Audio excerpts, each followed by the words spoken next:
I, 27 male, was dating my ex-fiancée, 26 female, for 3.5 years, engaged for 7 months. I loved this girl more than anything and wanted to spend the rest of my life with her. My therapist, 48 female, convinced me she wasn't right for me. I left her. My therapist then started to get inappropriate with me and tried to manipulate me into dating, having us with her. I've been trying to explain this all to my ex-fiancée, but she wants nothing to do with me because I didn't listen to her in the first place. So I've been with this therapist for about 1.5 years now. I've been in therapy since I was 19, dealing with some personal issues from my childhood and learning general adult coping skills. I have depression and ADHD, on medication for both. When I first started seeing this new therapist, I never really mentioned my girlfriend.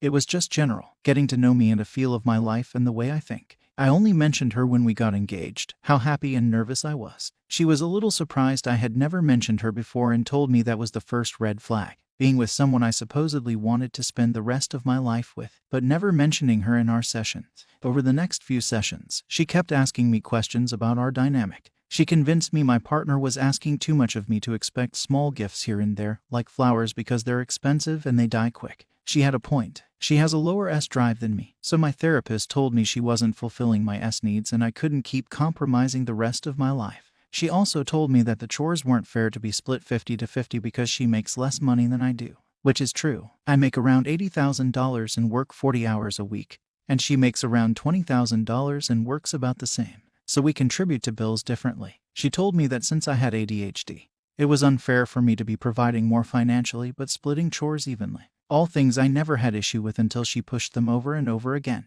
There are more little things, but these were the big ones. I know people don't typically see problems in their relationships until someone else points them out. I thought that's what this was. When I mentioned to my fiancé my new concerns from my therapist, she at first thought I was joking, but then told me my therapist was insane and didn't know what she was talking about. I thought her getting defensive and annoyed with me was proof that my therapist was right, and she agreed with me when I mentioned it in the next session. I didn't realize that my therapist was driving a wedge between us so she could get close to me. She started to get kind of creepy with compliments about how handsome I was and how she could meet my needs in bed, asking if I had ever been with an older woman, pushing me to go on dates with her or meet her at her house. But now I'm realizing that just because flowers die doesn't mean I can't brighten up the room with them if she wants them. Just because she's not always in the mood for us when I am doesn't mean she's holding out on me. Just because she makes less money than I do doesn't mean she doesn't work any less than I do, and chores should be split. We've been separated for about 4 months now, and I feel like there's nothing I can do to get her to listen to me. She says she's sorry I was used and manipulated by my therapist and hopes I can find a new,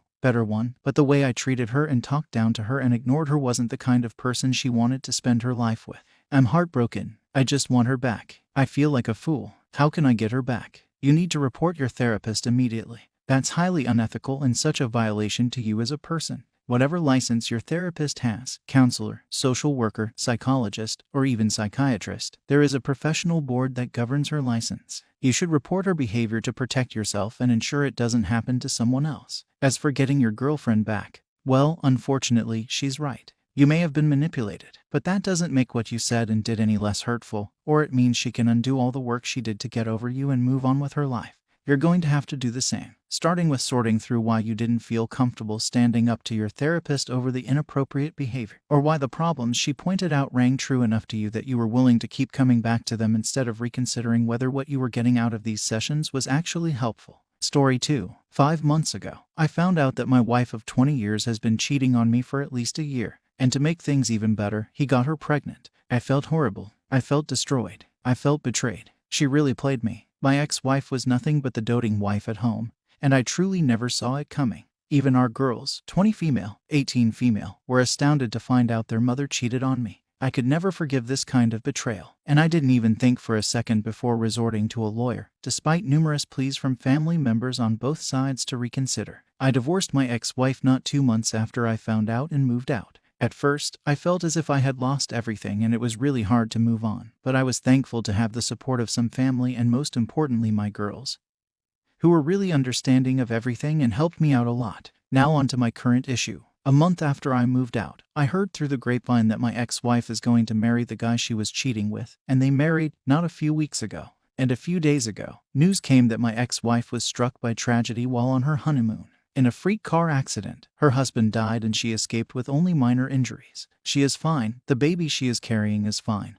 and she is at home recovering. The problem here is that now everyone thinks I should go and be her support through this. My daughters are with her and I understand them, she is their mother. But I don't know if I have any more obligation to do so myself. I mean, I feel sad for her and I wish her a speedy recovery, but that's that. There was a time when I would have done anything for her, but that time is long gone now. I was cordial with her for our daughter's sake and I think I was doing a good job. But now friends and relatives, it's not a coincidence that those are the same people who told me I am doing a mistake by divorcing my ex in the first place. Think I should help her through this and that I should spend more time with her since she is lonely and in a horrible state. So I am here asking you this. Who is right? Should I go and be there for my ex-wife going through this or should I keep the way things currently are? I am just confused as to what kind of obligations I have in this situation. Her becoming a victim doesn't change the past. She still did terrible things to you. You have absolutely zero obligation to make right with her. You're under no obligation to comfort her over the death of her lover with whom she cheated on you, got knocked up, and you divorced.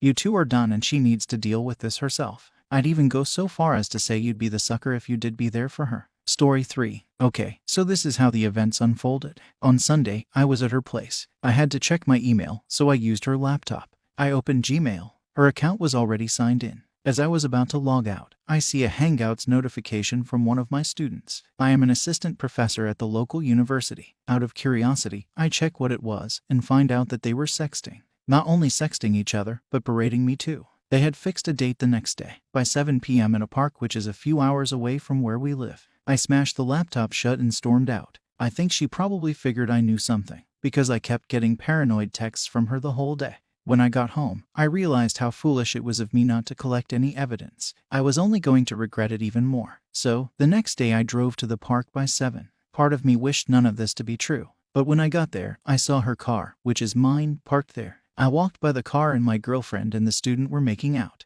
I knocked on the window and promptly asked for my keys. They had that deer in the headlights look and I could literally see her face turning pale. I also told her that we were over and to never contact me again. She starts sobbing. When she asked me how she'll get home, I asked the kid to drop her home and he just bolted.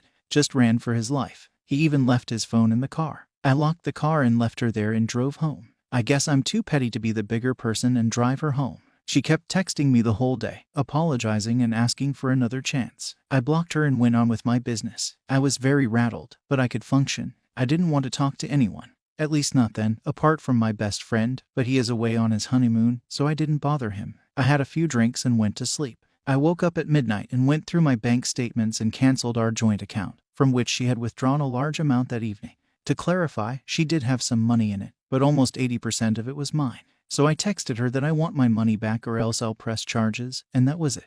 My phone kept ringing that day, so I turned it off while I was at work. She kept calling me from unknown numbers. When I got back home and turned my phone on, I had heaps and heaps of notifications. She posted on Facebook that I had been cheating on her and tagged me. She also added that I was emotionally and a two-faced D-bag. The post blew up. It got more than 300 likes, which is a feat for her. We went to the same university and have a lot of mutual friends, and a majority of them blocked me on social media. Someone created a group in WhatsApp where they were swearing and cursing at me and calling me a horrible human being. I was appalled, obviously. They were even posting memes about me. My younger sister called and yelled at me, called me a piece of crap. She told me that she is ashamed to call me her brother. She told me that I'm following my father's footsteps. He left our mother for a woman half his age. My mother got depressed and died a few years later. They never divorced. She refused to hear me out and told me that she had heard enough from my ex. While I could handle losing a few acquaintances, my sister is the only family I have left. I don't know how to handle this. The only person that has stuck through is my best friend and his wife.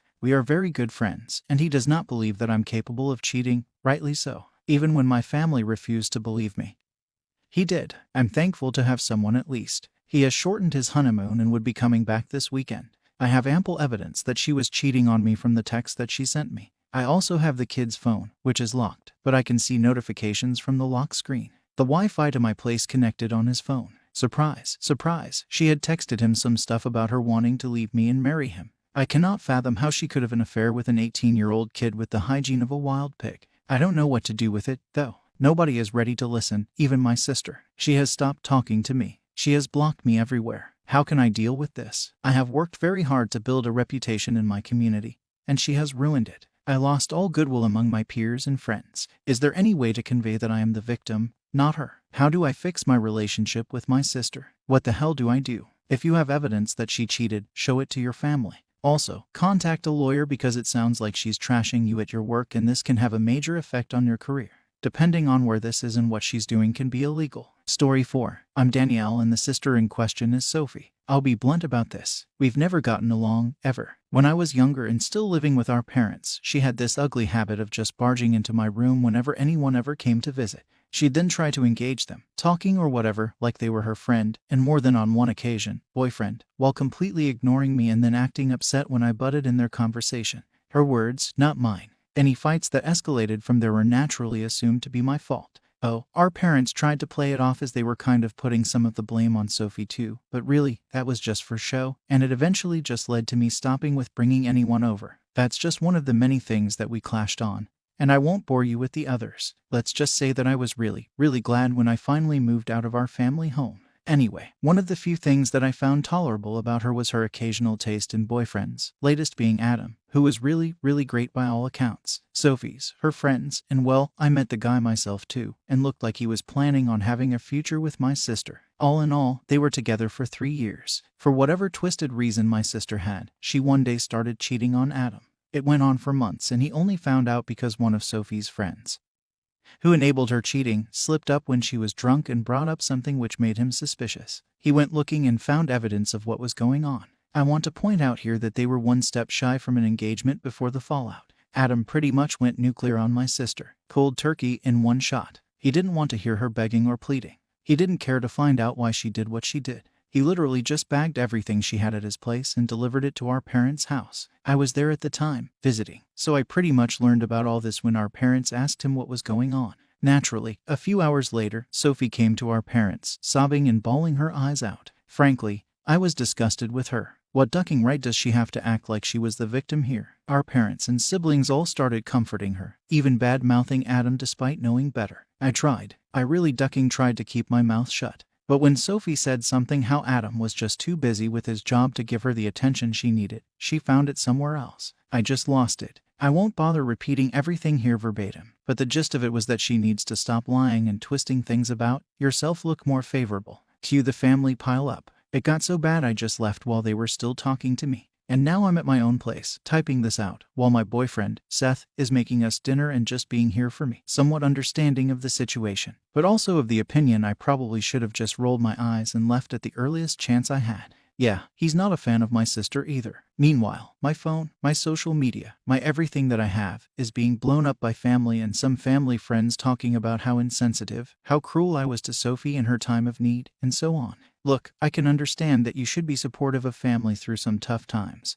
But when crap is solely of their own doing, when they're still acting like they did little to no wrong, then I just can't stand it. I can't stand there and pretend to be there for her, to comfort her when she cheated on the guy that she herself called husband material and the perfect boyfriend, Jesus. But now there's this, the aftermath of my actions. Truth be told, I can easily weather it out. I've done it before. The question is, should I? I know they'd pick her side over mine any given time. And honestly, I'm fed up. I'm not particularly close to my parents, never have been, and while I'd regret losing touch with our other siblings, I wouldn't lose much sleep over that. And I don't know, because I'm still filled up with piss and vinegar. I don't know if that's actually something I'd want to do. Seth is behind me 100%. He said as much. They're my family, not his. And ultimately, he says that when we make our own family, they can choose to be a part of it or not. But that we won't allow them to or attack me just to placate my sister. I guess I came here for 2 reasons: to vent and to just ask just for your opinions. Really. Does this really sound like it's worth maintaining relationships over? Put the lot of them on a timeout. Don't answer their calls or respond to messages. Unfollow them on social media and remove them from your group posts. It doesn't have to be permanent, but you should show that you won't put up with their treatment of you. Adam does sound awesome. As for the rest of it, they'll get over it.